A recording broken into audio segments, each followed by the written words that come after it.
Hello મિત્રો, હમણાં આપણે આવી ગયા છે એક એવી જગ્યા પર જે છેલ્લા 2-3 મહિનામાં એટલે કે સમજો લગભગ ગયા ઉનાળામાં એટલી બધી ફેમસ થઈ હતી કે જેના લીધે આ જગ્યા પર નાહવા માટે પોલીસ બંદોબસ્ત મૂકવામાં આવ્યો હતો અને ના છૂટકે છેલ્લે નાહવાની ના પાડવામાં આવી હતી. એટલી બધી ફેમસ જગ્યા થઈ ગઈ હતી કે સમજો કે સુરત, પલસાણા, નવસારી, આજુબાજુના ગામડાવાળા બધા એટલા નાહવા માટે આવતા હતા કે એટલી બધી ભીડ થતી હતી કે જેને લીધે બધાને નાહવા માટે ના પાડવામાં આવી કે ભાઈ તમારે અહીંયા ન આવવું, નાહવા માટે ન આવવું, મહેરબાની કરીને ન આવવું. એટલી બધી ફેમસ જગ્યા હતી. તો આવા હું તમને દેખાડું એ જગ્યાનું નામ. પહેલાં તો હું તમને એ જગ્યા દેખાડીશ એટલે તમને ખબર પડી જશે કે આ કઈ જગ્યાની વાત કરે છે. આવું તમને દેખાડું જગ્યા.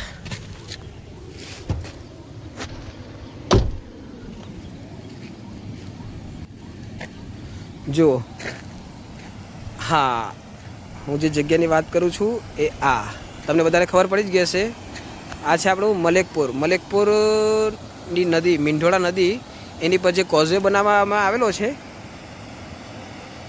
આ એ નદી પરનો કોઝવે ને એના પરથી વહેતું, એના નીચેથી વહેતું પાણી. જો કેટલી ખૂબસૂરત જગ્યા છે. આ બાકડા મૂકવામાં આવે છે ગ્રામ પંચાયત તરફથી. જે રીતે અમદાવાદમાં આપણો રિવરફ્રન્ટ છે તેવી જ રીતે અહીંયા પણ બેસવાની વ્યવસ્થા કરી આપવામાં આવી છે. પુલ કોઝવે જ છે આપણો, જે સુરતમાં કોઝવે છે એના જેવો છે. ખાલી અને ખાલી ફક્ત એને જે કલરનો ઓપ આપવામાં આવ્યો છે એના લીધે એનું ગેટઅપ આખું અલગ જ થઈ જાય છે. એકદમ ગમવા લાગે એવું ગેટઅપ છે. જુઓ, આ ઝાડ, આ મલેકપુર ગામ, આ પાર્કિંગની વ્યવસ્થા કરવામાં આવી છે. અને આ જે પુલ, આ પુલ છે પલસાણા સિટીને મલેકપુર ગામ સાથે કનેક્ટ થાય છે. ખાસી હાઇટ પર પુલ બનાવવામાં આવ્યો છે અને એની નીચે આ વહેતી નદી. અત્યારે વરસાદના હિસાબે થોડું પાણી ડહોળું થઈ ગયું છે આજે જે વરસાદ પડ્યો છે એના લીધે.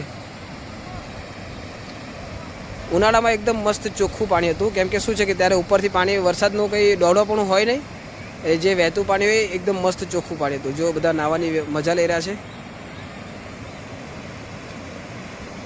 હા, આ ઉનાળામાં એટલું બધું જે પેલું નાહવાનો રસ થયો હતો બધાને, એટલું બધું જે વાયરલ થઈ ગઈ ત્યાં મલેકપુર નદી પર નાહવાની રીલ બધી, તો છેલ્લે ના છૂટકે તંત્રએ અહીંયા પોલીસ બંદોબસ્ત મૂકવો પડ્યો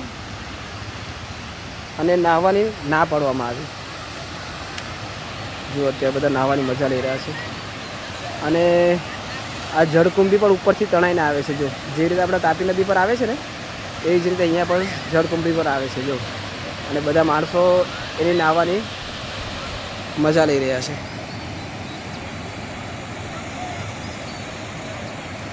ખૂબ સરસ જગ્યા, શાંત વાતાવરણ, નયનરમ્ય.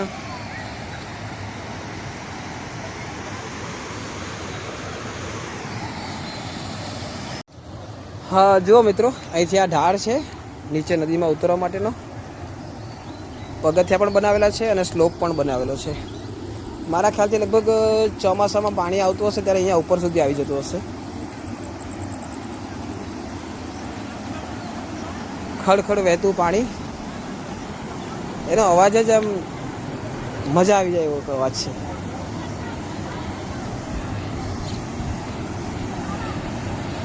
માઇન્ડ ફ્રેશ થઈ જાય, પેલું કહેવાય ને મેડિટેશન.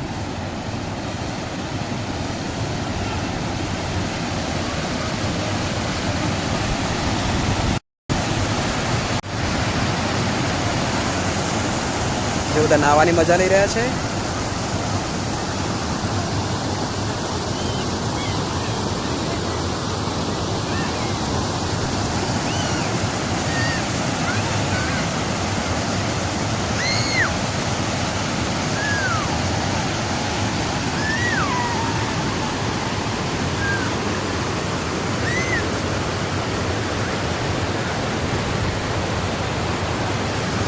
બધા બાકડા પર બેસીને આરામ પર કરે છે, નાહવાની મજા લઈ રહ્યા છે. એક અલગ શાંતિ. રસ્તો તો બહુ સાંકડો છે, ફક્ત એક રિક્ષા કાં તો એક 4 વ્હીલર જઈ ગઈ એટલી રસ્તો છે ખાલી. જો અહીંયાથી જે એકાદ વ્યક્તિનું મોત થયું હતું જેના લીધે નાહવાનું બંધ કરાવવામાં આવ્યું હતું. પથ્થરમાં અથડાવાના કારણે મોત થયું હતું એવું જણાવવામાં આવે છે.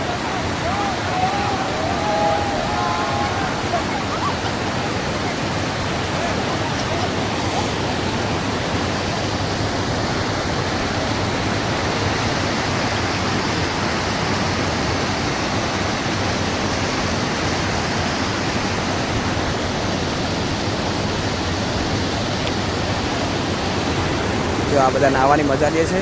પેલી બાજુ ફેમિલીવાળા છે બધા, અહીંયા એકલા જેન્ટ્સ લોકો નાહી છે. પાણી એટલું બધું ઊંડું નથી, કમર સુધીનું પાણી છે, પણ તે છતાં આવી જગ્યા પર સાવચેતી રાખવી ખૂબ જરૂરી. કારણ કે અજાણી જગ્યા હોવાને કારણે ખબર ન હોય કે કેટલું ઊંડું પાણી હોઈ શકે અંદર.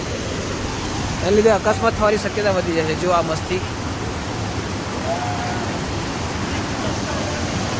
અને જો આ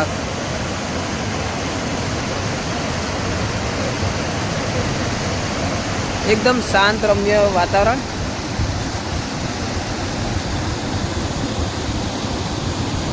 બાકડાની વ્યવસ્થા ખૂબ સરસ કરવામાં આવી છે, જેને લીધે શાંતિથી અહીંયા બેસવું તો બેસી શકાય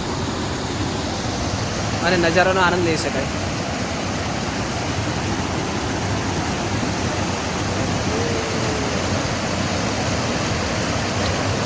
જો મિત્રો આ જળકુંભી છે, જે આપણે તાપી નદીમાં પહેલાં ખૂબ પ્રમાણમાં આવતી, અને એના લીધે એસએમસીએ એના માટે ઘણો ખર્ચો કરેલો એ જળકુંભીને કાઢવા માટે.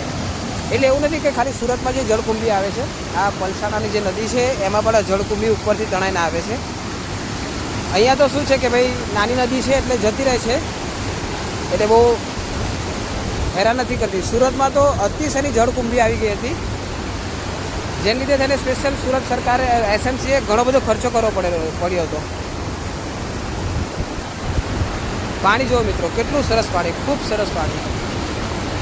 ખાલી આમ જોઈને જ શાંત થઈ જાય મન.